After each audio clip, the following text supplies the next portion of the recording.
Patricia! Ano nangyayari dito? Si Trixie po, hindi naman po niya sinasadya na masunog yung artwork eh. Totoo ba yan, Trixie?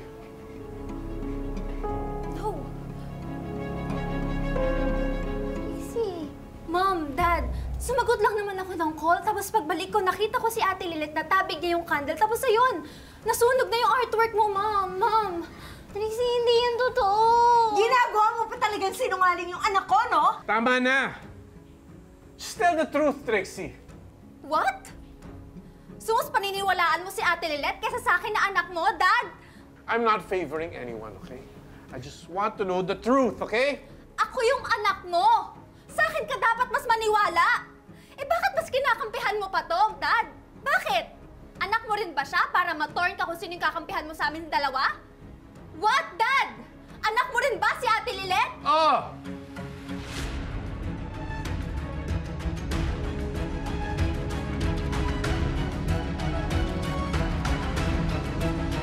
Anong sinasabi mo, Ramir?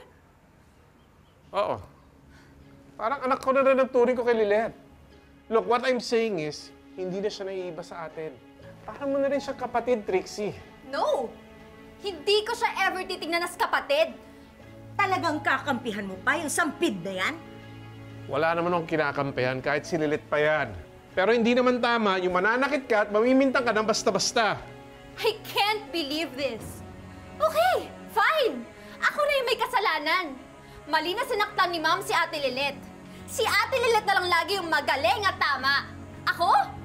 Ako na lang yung laging mali sa paningin mo, Dad. Trixie! I'll make sure you pay for all the damages you've caused. Trixie!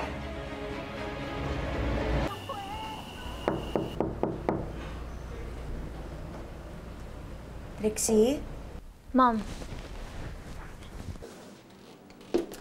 Sabi ni Sheila, you're not going down for dinner. I'm not hungry. Ibigay niyo na lang kay Ate Lilet yung food ko.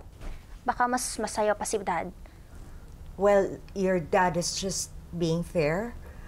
Naamin ko na nagpadala rin ako sa emotions ko kanina.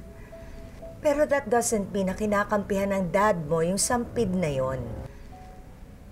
Really, Mom? Why would Dad defend Ate Lilet? Eh, tama lang naman na you're punishing her, di ba? Tapos sasabihin pa niya ako na ako yung may kasalanan, ako yung nagsisinungaling? Eh, bakit pa kasi nandito pa yan, Mom? Di ba kinupkup niyo lang naman siya nung wala pa ako? Well, Mom, I'm here now. I've been here for 15 years, so pwede na siyang mag-disappear. Pero napapakinabangan naman natin siya bilang kasambahay at tutor mo. Kasambahay at shooter for us. Pero kay Dad, anak yung turing niya. Turing lang, Trixie.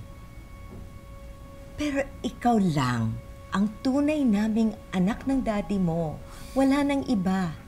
Kahit maging strict, disiplinahin namin ikaw ng daddy mo o magkamali ka pa.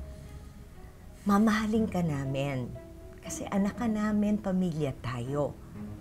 At never magiging pamilya yung sampid na Lilet na yon. Come here. We love you.